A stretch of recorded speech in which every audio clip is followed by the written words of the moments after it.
Como próxima expositores tenemos al profesor Gersan Yoxe y Bernal Castillo, quienes expondrán interculturalidad e integración nacional.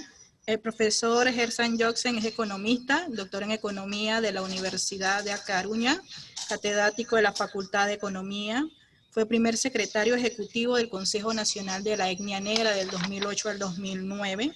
Es encargado junto con el movimiento social afropanameño de incluir la pregunta de autoidentificación en el censo del 2010. Expositor también sobre la temática de racismo y la discriminación en la Conferencia Internacional de Evaluación de Durban de Naciones Unidas en Ginebra de 2009. Autor de múltiples libros y es miembro de la Comisión Técnica del Censo de Meta 2020.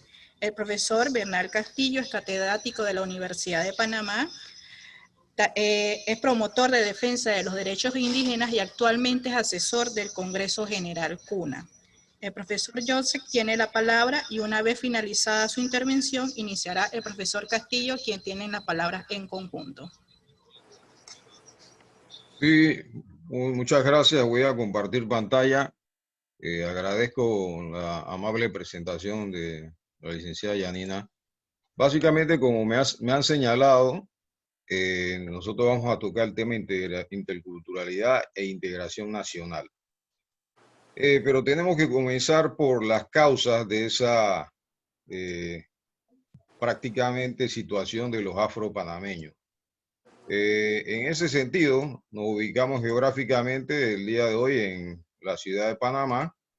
Pasamos a ver que la trata transatlántica de los africanos esclavizados, algunos piensan que fue casualidad el secuestro de estos africanos que consiguió la trata, pero precisamente esa trata era una trata especializada. Estos africanos fueron secuestrados, era un capital humano especializado en todo el tema de los cultivos de distintas, algodón, arroz, entre otros elementos. Entonces, el secuestro no fue casual de esa mano de obra que se convirtió en mano de obra esclava dentro del Estado esclavista. Esa trata transatlántica provino de distintos lugares dentro de África, y ese trato deshumanizado provocó la descivilización de los africanos esclavizados mediante la trata transatlántica hacia América. Y esto ha generado un tsunami de impactos en las generaciones siguientes que se expresan en exclusión social, pobreza, estigmatización, desprotección, invisibilización, falta de titularidades, entre otros perjuicios. A los africanos se les secuestraba y localizaba por su capacidad de trabajo y especialización en labores de cultivo. Eso se convirtió en un secuestro de capital humano de los africanos esclavizados. Dicho eso, en este proceso, un Estado esclavista que trató como bienes muebles a estos seres humanos, un trato de lesa humanidad, ¿en qué se convirtió? Prácticamente podemos señalar que esos prejuicios han traspasado los siglos y se han convertido en un trato de racismo y la discriminación en esta sociedad. Dicho de esa manera, esa es la raíz del problema que no solamente se expresa en Panamá, sino en América Latina, el Caribe y en el norte de América, expresado recientemente con los asesinatos de jóvenes negros, producto de un racismo estructural que existe en la sociedad en términos generales y específicamente en la sociedad norteamericana y también en la sociedad panameña. Esa forma de expresión del racismo lo vemos aquí en esta figura. A pesar de la abolición de la esclavitud, el racismo y la discriminación, la exclusión social y el perfilamiento racial mantienen vigencia, pero de forma naturalizada, solapada, disimulada. Esto es lo que se conoce como discriminación estructural. El gráfico es evidente y estas expresiones, aunque no llega la sangre al río, en el caso panameño se han dado casos en donde con la constitución del Estado Nacional, Belisario Porras optó por tomar la figura de Balboa como el non plus ultra de la nacionalidad. Balboa y no Felipillo, Bayano, Antón Mandinga y Urracá. ¿Y a qué se debe eso? Bueno, durante la época de la patria boba, eso se dio así y se construyó un imaginario donde Victoriano Lorenzo era un delincuente, Bayano era un delincuente. Entonces, esos eran los imaginarios construidos en ese momento. Y no había vasos conductores de un proceso de interculturalidad y un crisol de raza. Posteriormente, con el golpe de Estado que se dio en el año 68, se buscó una manera de integrar a esas poblaciones por un proceso que tenía en el horizonte la posibilidad de querer integrar y recuperar el canal. Los afropanameños, igual que otros sectores de la sociedad, nos sumamos a ese proceso y esperamos pacientemente la conquista de nuestros recursos hasta el 31 de diciembre de 1999. Es decir, postergamos todas las reivindicaciones que teníamos en función de un objetivo nacional. Sin embargo, tenemos que decir que el deterioro de la sociedad, el clientelismo político, se afincó a pesar de que en ese proceso, el proceso de 1968 a 1981, se dio participación a los distintos grupos étnicos precisamente por esa necesidad de consolidar un proyecto nacional. Esto se dio hasta el año 89, que había participación de las distintas expresiones culturales. Sin embargo, esto sucumbe después de la invasión de 1989 y se instaura en el poder, producto del poder norteamericano, se instaura una oligarquía y unos gobiernos populistas de derecha que convergen en hacerle el juego a la oligarquía criolla y a la banca internacional con sus bufetes de abogados.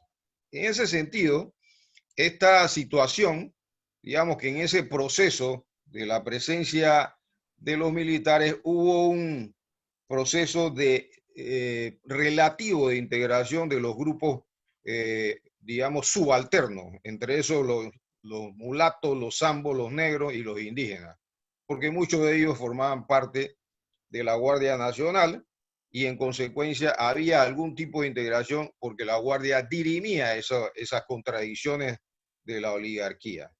Pero una vez con la invasión norteamericana vuelve el grupo oligárquico al poder y siguen construyendo un imaginario que entra en choque con la misma sociedad.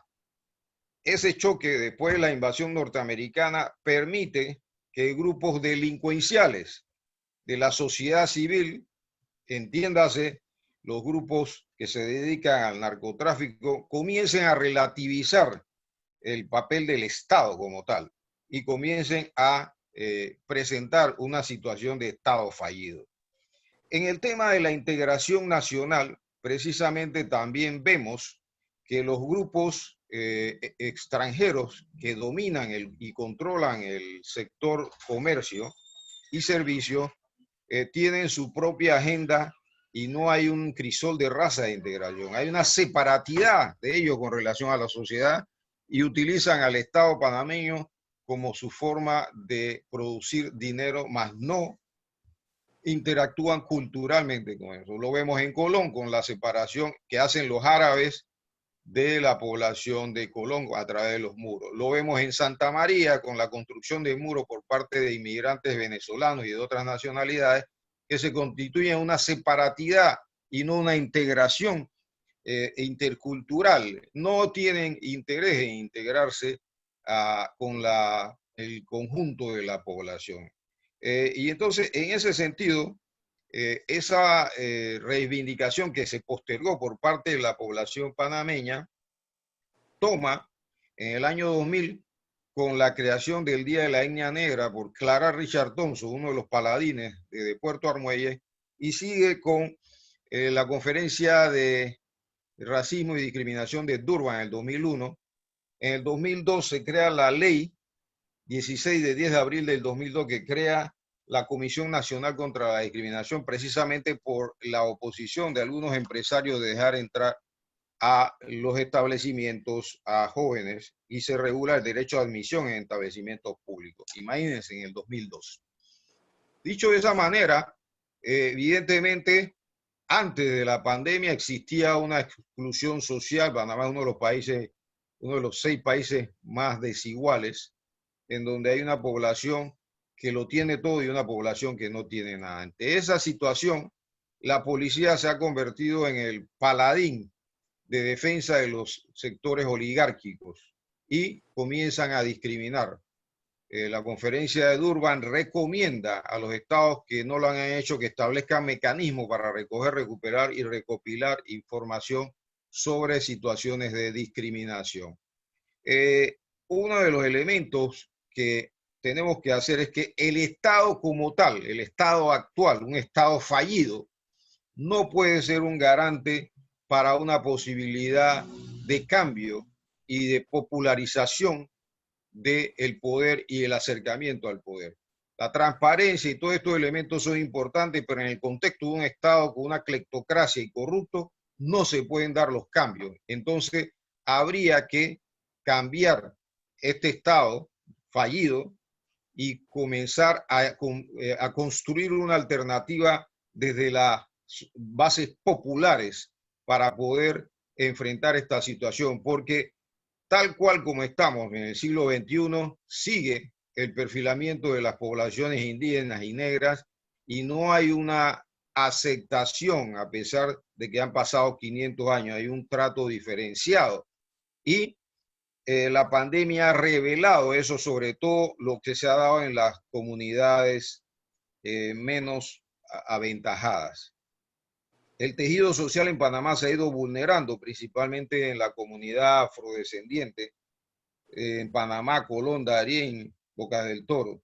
Ello debido a los problemas que sufre de discriminación por el fenotipo blanco que tiene mayor ventaja en nuestra sociedad, en tanto los afrodescendientes experimentan un prejuicio social que les ubica como personas de poca laboriosidad, propensos a delinquir, entre otros prejuicios, que se ubican en el imaginario social y que son reproducidos en la educación a través de los textos, en donde lo negro es negativo, todo lo cual reconstruye y construye y reconstruye el círculo de prejuicio y de exclusión.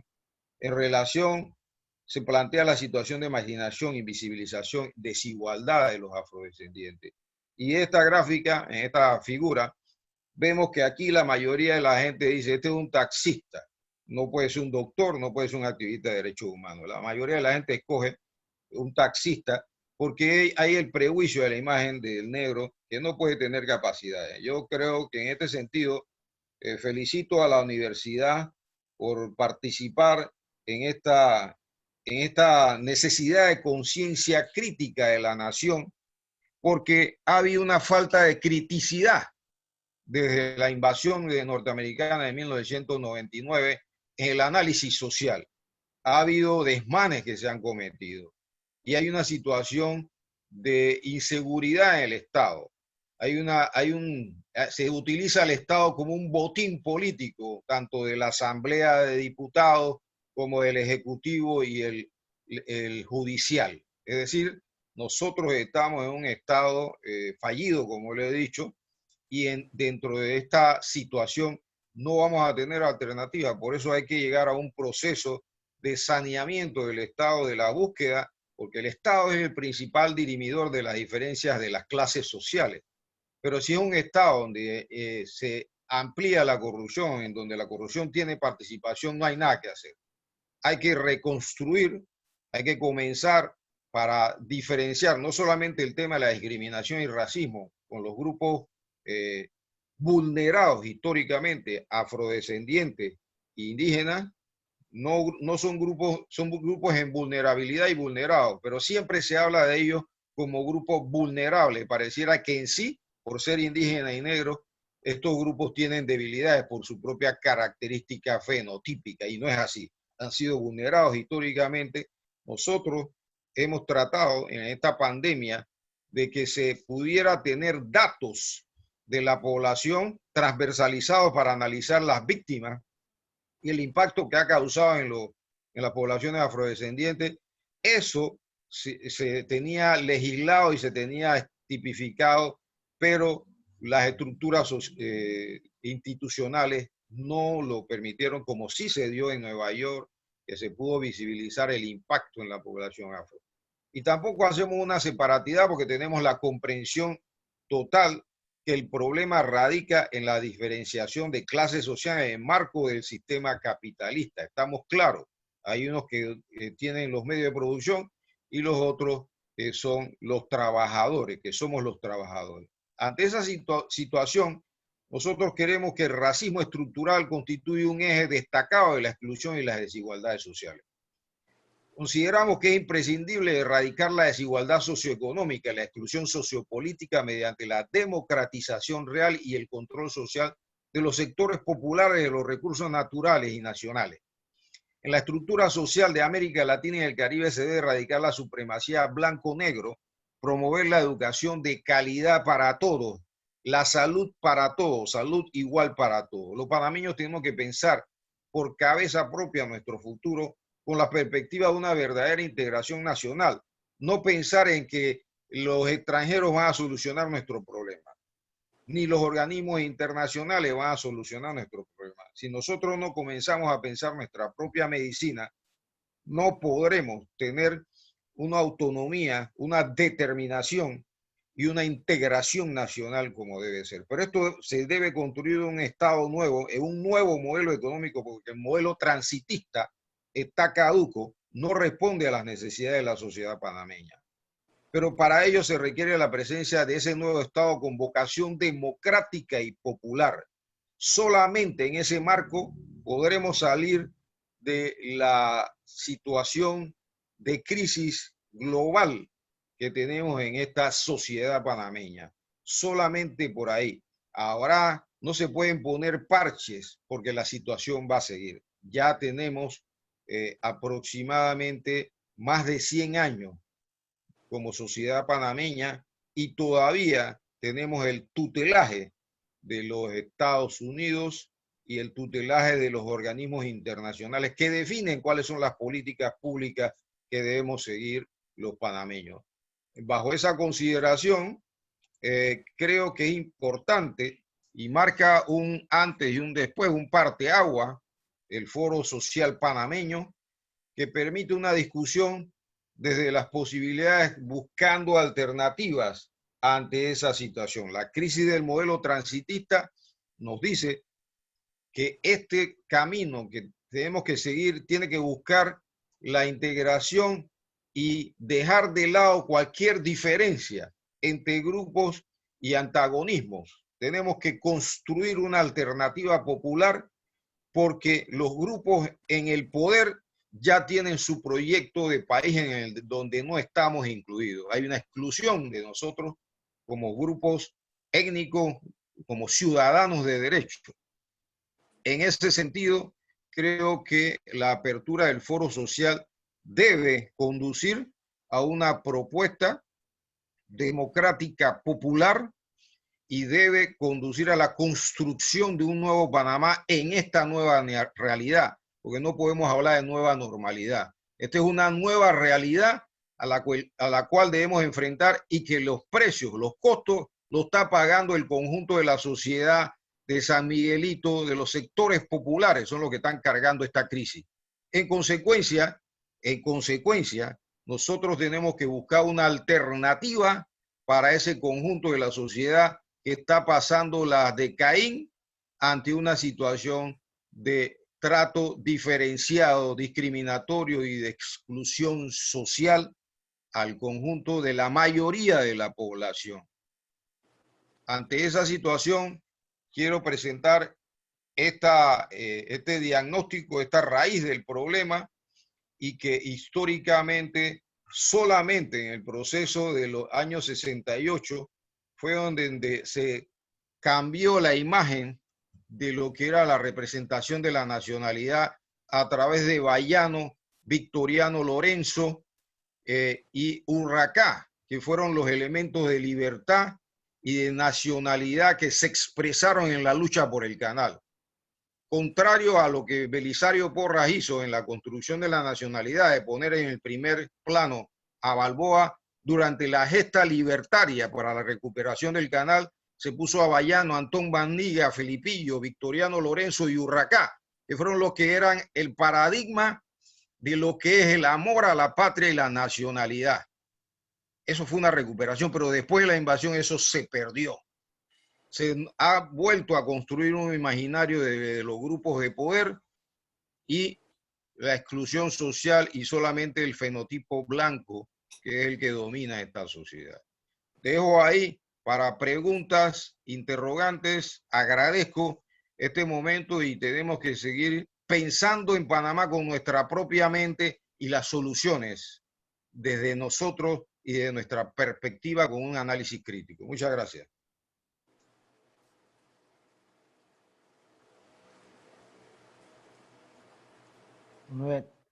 Emi Ubaidar Aymar, de parte del Instituto de Patrimonio Cultural de Pueblo Cuna, Bernal Castillo, le habla.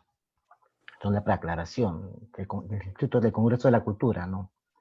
Y mis saludos, como siempre, en mi idioma, mi lengua materna, la cuna. Siguiendo, como dijo el hermano Joseph, es cierto, las raíces, cuando hablamos de la interculturalidad, es un concepto casi nuevo y muy ampliado y vamos a tratar de explicarlo de una forma concreta. Ya que la parte histórica, la raíz, lo ha manifestado muy bien Joseph, viene una cuestión de colonialidad y que hoy todavía nosotros los panameños tenemos esa colonialidad mental. Y si lo vemos a la universidad, por eso, para llegar a la interculturalidad, tenemos que romper más paradigmas, muchos paradigmas a nivel social, económico, cultural, hasta la misma academia, las universidades. Y lo digo con una sola frase concreta. En la Facultad de Humanidades hay un curso que se llama Historia Prehispánica. ¿Qué quiero decir? Pre, antes, ¿no? La palabra pre, antes. Prehispánica, es decir, no podemos decir, no podemos decir historia antigua de Panamá. Debería ya de la misma academia decir ya. Entonces ahí vamos al concepto que por qué todavía llegar a la interculturalidad todavía nos falta. A la misma académico, la misma universidad no lo hacemos, los historiadores no lo hacen, los antropólogos no lo hacen, porque estamos en un estado multicultural todavía. Panamá es un estado multicultural, un país con mucha diversidad de culturas, de idiomas. Entonces ahí parte los conceptos de entender que la interculturalidad, porque la interculturalidad es un proceso de comunicación, de respeto mutuo entre las dos culturas. Ahora no, ahora todavía estamos en un estado multicultural. Por eso partimos de varios hechos. E insisto, ¿no? Que nosotros de la misma universidad tenemos que también romper paradigmas. Y porque todavía estamos mentalmente colonizados. Por eso a veces es importante leer y a la juventud, que muchos de nosotros estamos en la academia, que lean los libros de Enrique Dussel, La descolonización, ¿no? Y eso es lo importante que lo plantea. Yo se lo dijo muy clarito. Cuando se creó el Estado Nacional, no había un imaginario. Entonces, se tuvo que crear un imaginario, ¿cuál? Balboa, un español.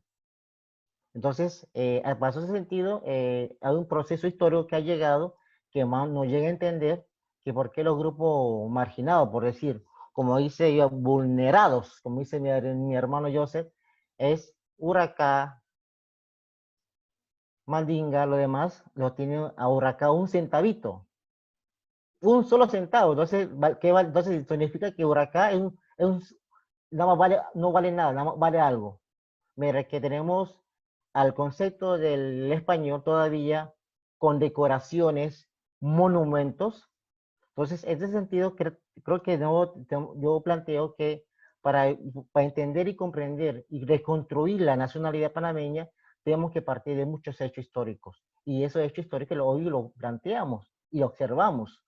y, por ejemplo, la constitución del país. Tenemos una constitución desfasada, una de las más desfasadas de Latinoamérica, del 72. Y estamos en puro parches, puro reforma de parchao. Y supuestamente con este nuevo gobierno se lleva a buscar la alternativa de consolidar. Por eso todavía planteamos, entre la Constitución de Panamá dice, la lengua, el idioma oficial es español. La religión oficial es la católica. ¿Me explico? Entonces, ¿dónde están los demás grupos minoritarios? O grupos afro, o grupos indígenas, en la cual también tiene su idioma, tiene su propia religión. No religión católica, sino su propia religión o su espiritualidad. Partimos de ese hecho, ¿no? En entender y comprender que hoy, en este momento, yo doy como un ejemplo que todavía nos falta mucho. Nos falta mucho para llegar a ese estado intercultural. Por eso sería una utopía que tenemos que reconstruir todos nosotros los panameños. Todo aquí en conjunto, con este foro social, que agradezco mucho a los organizadores, estamos construyendo, todo construimos para consolidar nuestro país, nuestra nacionalidad panameña. Y por eso la integración es interesante, pero hay una integración en la cual que entendamos y comprendamos todos con respeto. Y lo digo muy clarito, en este momento está pasando algo interesante. En este momento con la pandemia se está viendo a grandes rasgos la diferenciación social. Ejemplo, cuando hablamos del concepto de la interculturalidad. El Ministerio de Educación, los gobiernos que han pasado, tiene una dirección que se llama Dirección Nacional de Educación Intercultural Bilingüe, que solamente piensa que nada más el indígena tiene que aprender fortalecer su idioma. ¿Dónde están las otras culturas?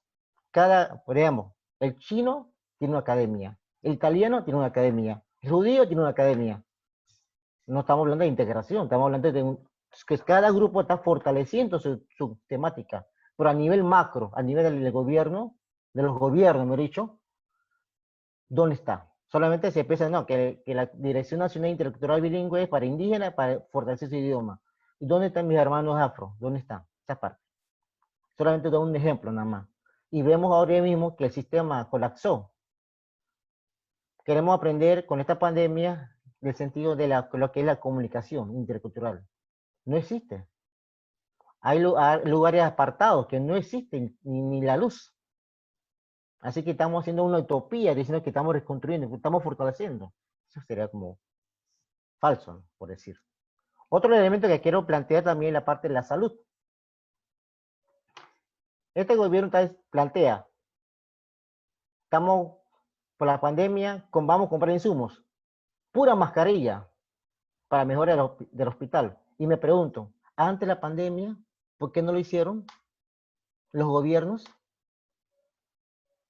Nos hago pregunta. Y lo digo porque en este momento lo que es la parte de la Congreso Cultural, en la cual somos parte del Instituto de Patrimonio del Pueblo Cuna, estamos haciendo una propuesta, un replanteamiento a las políticas de salud del MINSA. Porque no hay esa interacción en la cual las comunidades están ahorita en ese momento como con miedo, no pueden ni salir. Entonces la autoridad dice, no, pero no puede ser que solamente apunte a mascarilla y no van a decir que estamos apoyando a las comunidades. En el caso de la región de Cunayala. Entonces, la semana que viene va a haber un replanteamiento y en la cual vamos a ver qué dice la autoridad. ¿Por qué no puede ser a punta de mascarilla? A punta de mascarilla no puede ser. Si queremos consolidar una salud, tenemos que hacer una salud intercultural. Es decir, el conocimiento sagrado que viene por muchos años de la medicina del campesino, de la medicina del afro, de la medicina del indígena, tenemos que combinarla, consolidar esa medicina. Ahora no, estamos esperanzados que venga un farmacéutico neoliberal que venga a vender al panameño. No, creo que no. Creo que no estamos muy de acuerdo y que nosotros tenemos que consolidar esa parte. Por ese motivo, se plantea que hablar de la nacionalidad y la conformación del Estado Nacional a finales del siglo XIX, los estudios históricos la consolidación del Estado Nacional en 1903, estuvimos buscando un imaginario. Y ese imaginario no se logró. Y todavía lo mantenemos ahí todavía colonizadamente. Y el otro punto que queremos decir también para consolidar lo que era el debate, vamos a dividir el debate que estamos aquí en este momento, consolidar lo que es la interculturalidad también. Ejemplo, las leyes. Hay una ley de folclore, en la cual la ley 88, la ley 4 de 1988, en la cual se plantea que los estudios folclóricos se debe consolidar. Y viendo la ley bien detalladamente, habla de danzas, de bailes. ¿Qué tipo de baile? Si queremos que la población afro o la población indígena se integren, ¿qué tipo qué tipo? Nos preguntamos. Esa ley, y ahora se están promoviendo con el nuevo Ministerio de Cultura una ley de folclore.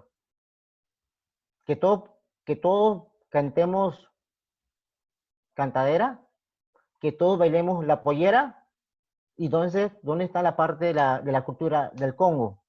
¿Dónde está la cultura del indígena, de sus danzas o su vestimenta? Entonces, eso es una propuesta que está haciendo el Ministerio de Cultura.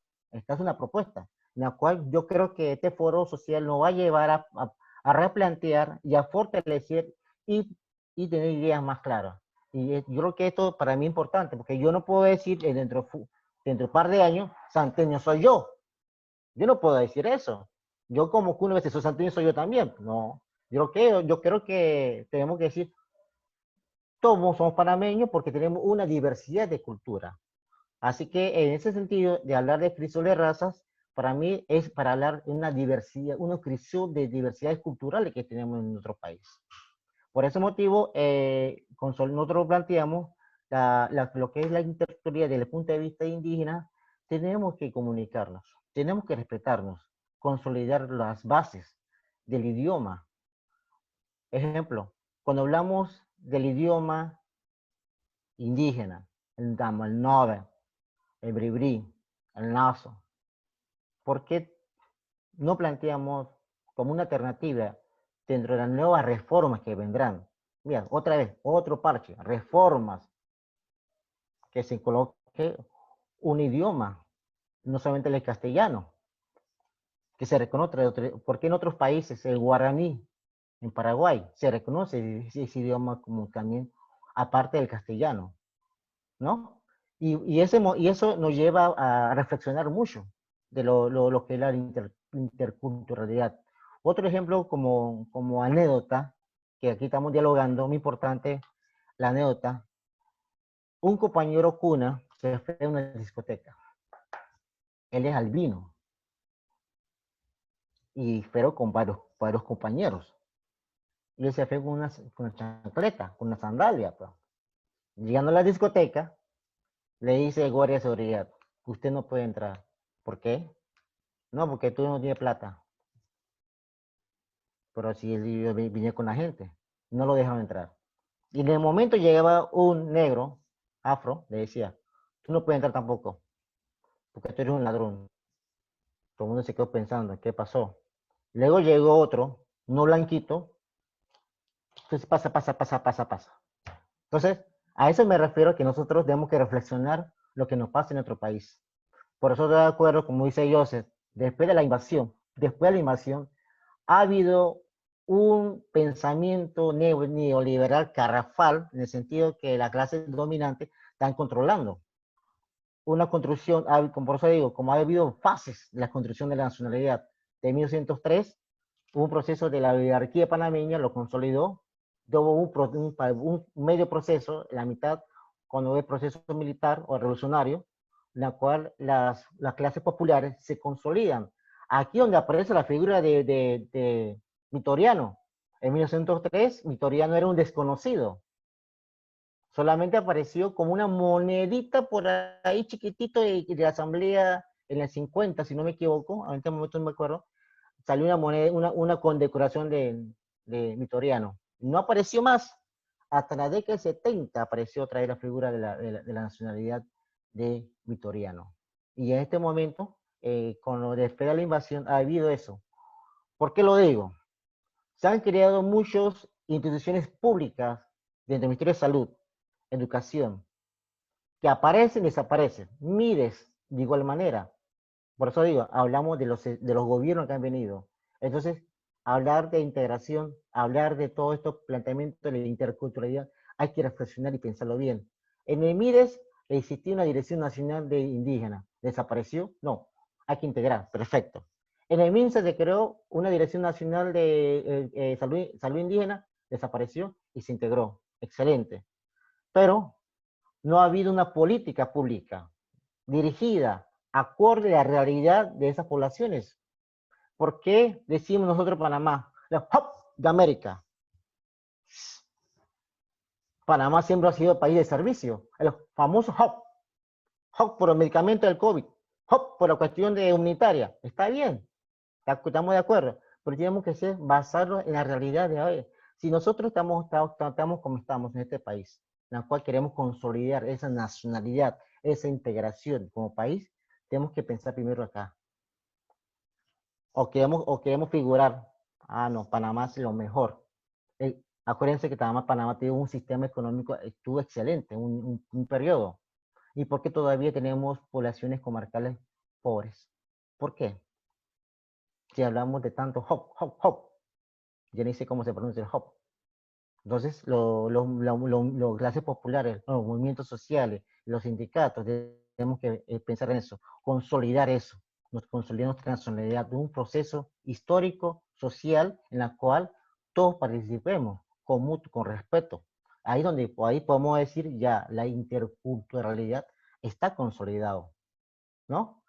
Esos son enfoques que tenemos que pensar, por eso tenemos que descolonizar desde nosotros, desde la casa, desde la academia.